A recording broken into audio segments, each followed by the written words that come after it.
Our top story at this hour, the U.S. federal law enforcement searched President Joe Biden's beach house in Delaware. The move marks the latest stage of an operation to track down improperly stored classified documents. Earlier, similar searches turned up a small number of documents in Biden's Wilmington home and former office space in Washington, D.C.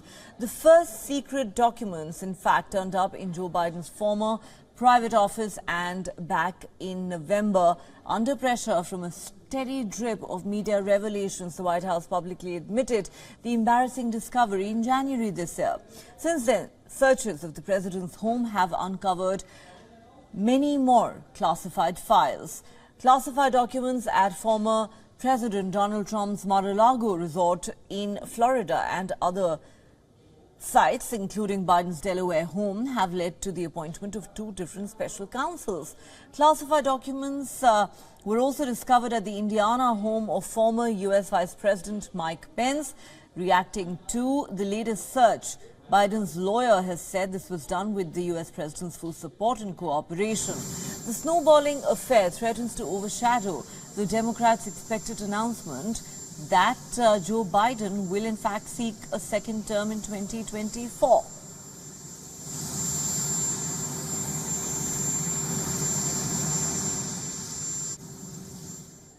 For more on the story, we're now joined by our New York correspondent, Susan Teherani.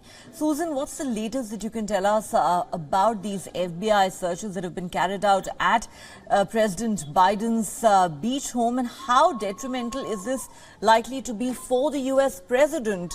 The former president, Donald Trump, finds himself in a similar situation. He's already decided and declared that he's going to run for president in 2024. But is this likely to be far more damaging for Biden in a sense because he is the serving president?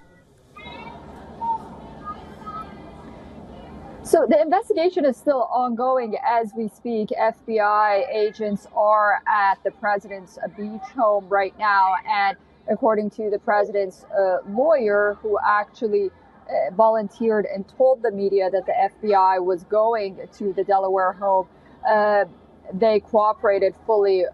And the FBI didn't need a search warrant to get into this beach home of President Biden.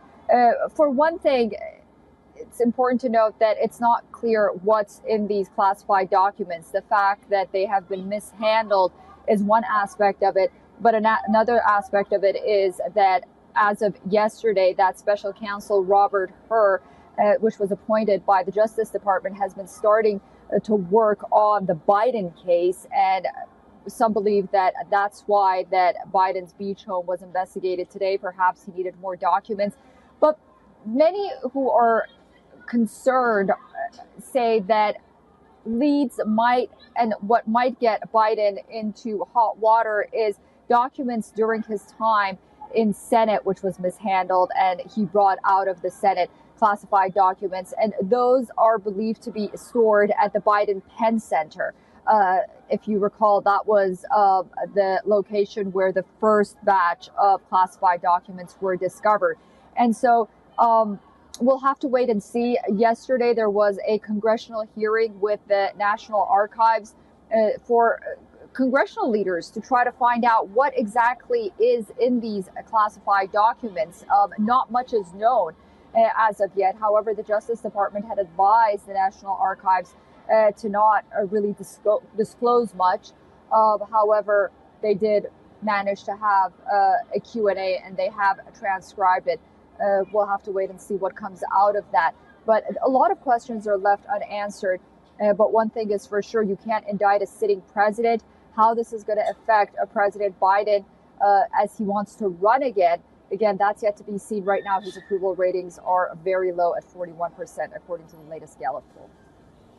Right. So one high-profile political leader after another in the United States getting embroiled in this controversy over classified documents. But is this likely to be more damaging for Biden than for the others, given that he is the serving president? Well, thanks very much, Susan, for getting us all those details. We'll come back to you later for more on this story.